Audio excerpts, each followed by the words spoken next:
दोस्तों, आज का वीडियो मैं उस एंथुजियाज्म से नहीं शुरू कर रहा हूँ जो नॉर्मली मैं करता हूँ। और इसका कारण है कि जब मैं इस वीडियो की रिसर्च के लिए प्रिपेयर कर रहा था, मैंने देखा कि ब्रेस्ट कैंसर लंग कैंसर को ओवरटेक कर चुका है नंबर 1 कैंसर वर्ल्ड वाइड में। 22 लाख से भी ज़्यादा केसेस पर ईयर मिलते हैं। एग्जैक्टली बताऊँ तो 22,61,419 केसेस नए केसेस ब्रेस्ट कैंसर के हो रहे हैं हर साल। सोचिए कितना बड़ा नंबर है। और 2020 के पुराने स्टैटिस्टिक्स भी देखें तो इसमें से 6.5 लाख से ज़्यादा मृत्यु या डेथ्स होती है ग्लोबली ब्रेस्ट कैंसर की वजह से। और ये वो नंबर्स है जो रिपोर्टेड है। सोचिए एक्चुअल नंबर्स कितने बड़े होंगे। बट ये वीडियो मैंने ऑफकोर्स डीमोटिवेट या हताश होने के लिए नहीं बनाया। गुड न्यूज़ ये है कि ये कैंसर का सर्वाइवल बहुत अच्छा होता जा रहा है, स्पेशली जो हमारे पास आधुनिक थेरेपी आज आ गई है उसके बाद। चाहे वो सर्जिकल स्किल्स हो, रेडिएशन थेरेपी हो, बेटर कीमोथेरेपी हो, टारगेटेड थेरेपी हो, इम्यूनोथेरेपी हो, इतने ऑप्शंस आ गए हैं, नॉवेल ऑप्शंस, कि सर्वाइवल रेट्स आसमान छूता हुआ है।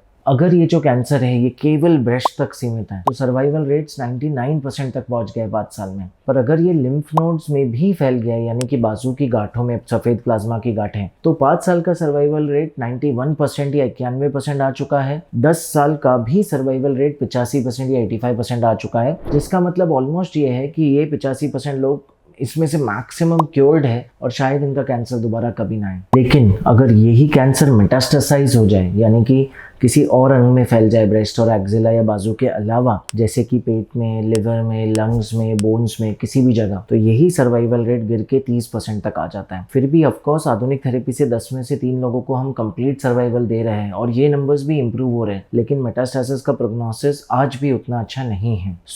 इसलिए दोस्तों, आप देख रहे हैं कैसे भले कैंसर उतना अच्छा नहीं है, लेकिन अगर समय पे पकड़ लिया जाए कितना सर्वाइवल में फ़र्क पड़ सकता है। ऑलमोस्ट 100 में से 99 लोग पूरी तरह क्योर हो जाएंगे अगर ब्रेस्ट के लेवल पे ही पकड़ लिया जाए। इसलिए आपको क्या करना है, सेल्फ ब्रेस्ट एग्जामिनेशन। हर कुछ महीनों में एक खुद का ब्रेस्ट एग्जामिन करके देखना है ताकि कोई छुपा हुआ लंप आ जाए। ये कैसे करना है, इसके लिए बहुत जल्द हम वीडियो लिंक्स या वीडियो एग्जामिनेशन प्रोटोकॉल्स डालेंगे ताकि आप ये सीख पाए। पर इसके लिए ऑलरेडी गूगल पे, यूट्यूब पे बहुत सारे वीडियोस और इन्फॉर्मेशन बुकलेट्स अवेलेबल है जिससे आप ये सीख सकते हैं। ऑफकोर्स आप अपने नज़दीकी सर्जन से मिलकर भी ये जानकारी हासिल कर सकते हैं। सेकंड, एक स्क्रीनिंग मैमोग्राम। मैक्सिमम कंट्रीज़ में दोस्तों 35 साल के ऊपर या 40 साल के ऊपर हर साल एक ब्रेस्ट का एक्सरे, जिसे मैमोग्राफी कहते हैं, ये कंपलसरी हो गया है। हर साल औरतों को या महिलाओं को जाके ये कराना पड़ता है। और आप यकीन नहीं करेंगे, 10 में से 1 या 2 औरतों में गांठें आती है जिसमें से बहुत सारी कैंसरस निकलती हैं। तो सिर्फ ये सिंपल स्क्रीनिंग मैमोग्राफी से गांठ बहुत जल्दी पकड़ी जाएगी, ऑपरेट करके निकाल दी जा सकती है।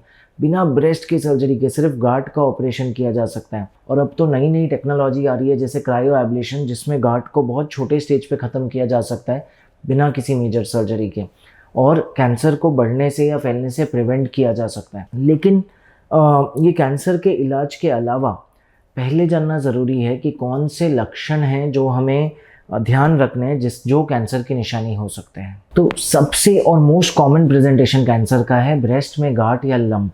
अगर आप अपना ब्रेस्ट सेल्फ एग्जामिनेशन कर रहे हैं और आपको एक गांठ महसूस होती है अपने पाम में या फिंगर टिप्स में, जो आपको क्लियरली महसूस हो रहा है कि ये गांठ है, ये मेरा नॉर्मल ब्रेस्ट टिश्यू नहीं है, तो डेफिनेटली वो कैंसर का एक साइन या लक्षण हो सकता है। Second, skin dimpling.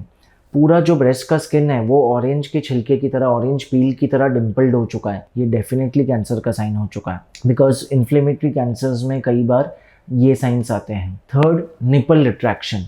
जो निपल है वो इन्वर्ट हो गया है, उल्टा चले गया है, अंदर की तरफ खिंच गया है, इसको पकड़िंग या रिट्रैक्शन कहते हैं। और कैंसर की फाइब्रोसिस या कैंसर की वजह से ये अंदर खिंचा जाता है। फोर्थ, स्वेलिंग और बर्निंग सेंसेशन। पूरी की पूरी ब्रेस्ट सूज गई है और लाल दिख रही है, इन्फ्लेम्ड हो गई है।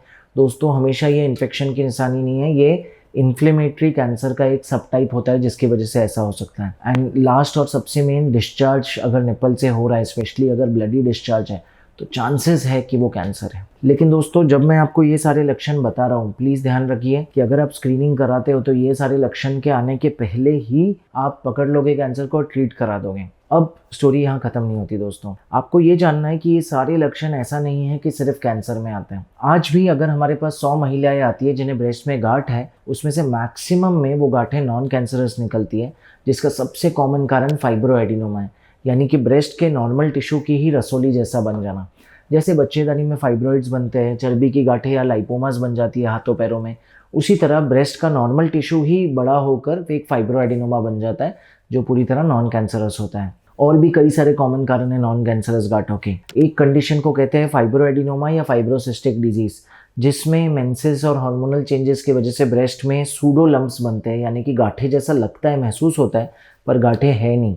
ये सिर्फ हार्मोनल बेस्ड चेंजेस है जो अपने आप समय के साथ ठीक हो जाएंगे, या इसके लिए कुछ बेसिक नेचुरोपैथिक चीज़ें ट्राई की जा सकती हैं। आप यकीन नहीं करेंगे, सिंपल सा इंजरी जैसे सीट बेल्ट लगाने के बाद एक झटका भी ब्रेस्ट में एक छोटी सी इंजरी कॉज कर सकता है, जिसके वजह से ब्रेस्ट का जो फैट है वो नेक्रोज हो जाता है, इन्फ्लेम हो जाता है, गल जाता है और एक गांठ का रूप ले लेता है, जिसके वजह से इस तरह डाउट आता है जैसे ये कैंसर ही है।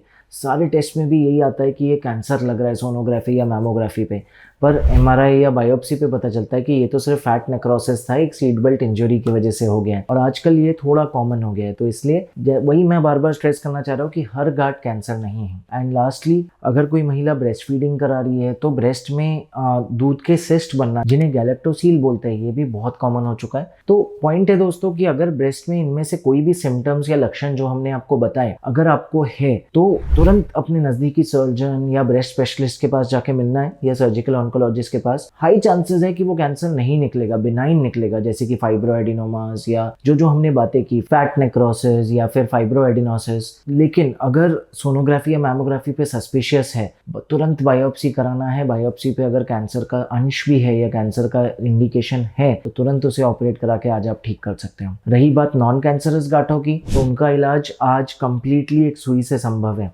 वैक्यूम असिस्टेड ब्रेस्ट टेक्नोलॉजी से हम उसे सक करके निकाल सकते हैं, पूरी तरह गायब हो जाएगा 5 से 10 मिनट के अंदर। आधे घंटे के अंदर आप घर जा सकते हैं, सब कुछ लोकल एनेस्थेशिया में। हम थर्मल एब्लेशन टेक्निक से, यानी कि माइक्रोवेव या रेडियो फ्रीक्वेंसी एब्लेशन से इन गांठों को जला सकते हैं ताकि ये जल के खत्म हो जाए और धीरे धीरे शरीर इन्हें एब्जॉर्ब करके खत्म कर दे। सो बहुत सी आधुनिक टेक्नोलॉजीज आ गई है, इवन क्रायो एब्लेशन, जिसमें हम फ्रीजिंग टेम्परेचर से इन्हें खत्म कर सकते हैं। और ये सारे आधुनिक इलाजों पे हम कई सारे वीडियोस बना चुके हैं, कैसे ये टेक्निक्स नॉन कैंसरस गांठों के काम आ सकती है, अर्ली कैंसर्स के काम आ सकती है। तो इसलिए अगर आपको ब्रेस्ट में गांठ है तो बिसाइड्स सर्जन या सर्जिकल ऑन्कोलॉजिस्ट अपने इंटरवेंशनल रेडियोलॉजिस्ट से मिलना ना भूलिए।